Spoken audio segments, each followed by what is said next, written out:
I think we can all agree that moms are pretty awesome. I mean, taking aside the fact that they're single-handedly the sole reason that we as human beings come to existence as a whole, and that they sacrifice so much of their time, energy, and breast milk to ensure that we grow up to be strong, healthy individuals, I think what makes moms so awesome is the sort of bond and, more important, love that's developed between a mother and child that just isn't the same in any other kind of relationship. Moms are literal superheroes. They are the best kind of people to exist, and I think there is no other person on the planet that would agree more with me than the legendary anime as a mistake curmudgeon himself, Hayao Miyazaki. I don't think there's another director that loves and respects their mother as much as Miyazaki. His mom was such an important part of his life that she became an active influence in several of his films, to the point that Miyazaki both based the character of Dola from Castle in the Sky on his own mother, and had her condition that afflicted her during Miyazaki's youth become an active plot point in My Neighbor Totoro. And even beyond these direct influences, it's clear that Miyazaki has a deep love and respect for mothers in general, not just his own, as a lot of his films are littered with strong and interesting characters that also happen to be either mothers or motherly figures. Miyazaki has created a lot of awesome moms throughout his career, but there's only one mom that I believe deserves the title of greatest Studio Ghibli mom,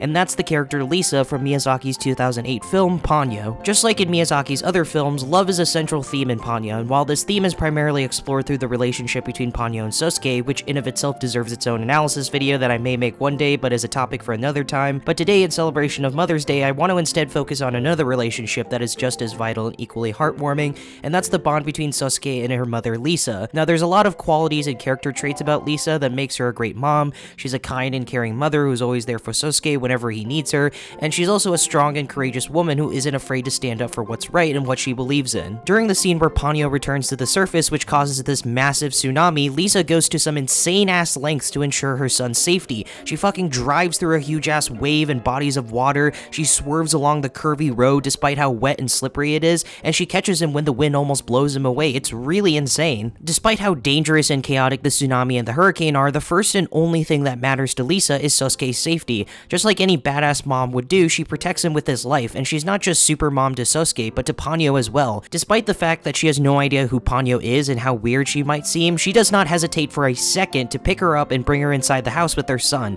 She's so sweet and so kind to Ponyo to the point that she makes warm milk and hearty ramen for her as if she was his own daughter, and it's so wholesome and heartwarming. What I'm trying to prove here is that Lisa is just as much an awesome mom to Sosuke as she is to complete random stranger. And you can see just how much her amazingness as a mom rubs off Sasuke and Ponyo when later near the end of the film, when Sosuke and Ponyo give this random couple their food, not just because it's the right thing to do, but because they want to make sure that they and their baby are safe. Lisa overall is a hardworking, independent woman who always goes out of her way to not just provide for her 5-year-old son, but also serve as a positive role model for Sosuke and Ponyo. But it's also clear that being this awesome mom and role model isn't easy, and it comes with a lot of hard challenges. Throughout the film, Sosuke's father is mostly absent due to his busy schedule as a sailor, and he's so busy that he has to cancel a dinner plan with Lisa and Sosuke, which naturally upsets her. So because of the absence of his father, Lisa works long hours as a retirement center nurse to provide for Sosuke and give him a happy and stable home up in the hills. And yet, despite how understandably busy she is, she always makes time for her son. She always makes sure he's well fed in the morning, that he gets to school on time, and overall just be there for him and support him in all of his endeavors.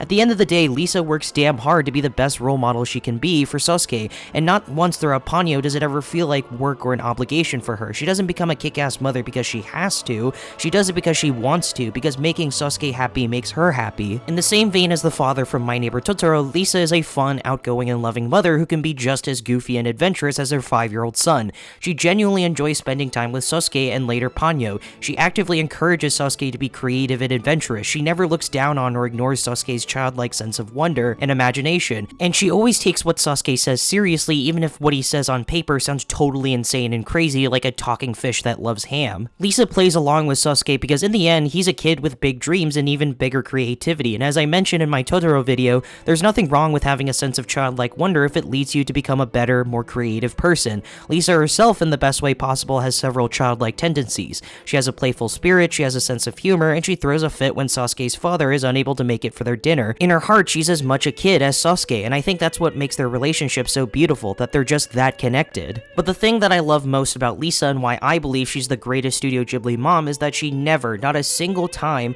looks down on Sasuke or views herself as some sort of superior over him. Throughout the film, Miyazaki makes it clear that Lisa and Sosuke are equals. They aren't just mother and son, they are also in a way partners that can trust and rely on each other. There's no weird power dynamic because Lisa values her son's opinion very much and always listens to him whenever he has something to say. I mean, hell, Sasuke doesn't even call Lisa mother, he calls her Lisa, and while it might seem strange to call your mom by her first name, the fact that Lisa allows this to happen just shows just how strong and stable their relationship is. And I think the scene that best exemplifies what I'm talking about is this scene where Lisa has to drive back to the nursery to make sure that the old ladies are okay. Sasuke wants to go with her, but Lisa insists that he stays home and look after Ponyo. And what I really loved about this moment is that her justification for Sasuke staying isn't that it's too dangerous or you're just a kid or whatever stupid generic bullshit reason that any other parent in any other animated kids movie would give in a similar situation. She tells her son to stay because she needs someone to hold the fort while she's gone. Lisa tells Sasuke that their house will be a lighthouse for people after the tsunami dies down and are in need of a place to stay. So while she's gone, she needs someone to take care of the people whenever they come. For Lisa, this responsibility of holding the fort and looking out for people isn't some easy potatoes baby time job, it's an important task that needs to get done,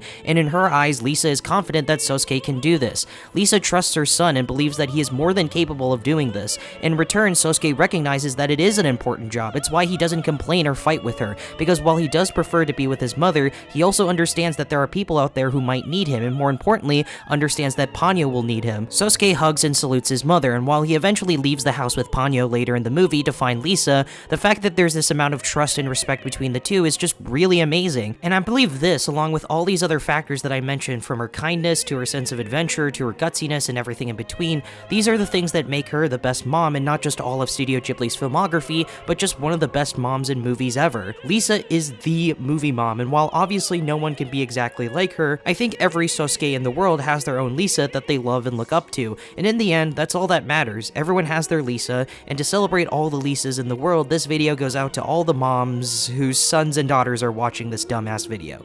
Probably. This is Timmy from Tim Jong-un Productions, signing off. Thank you, and goodbye.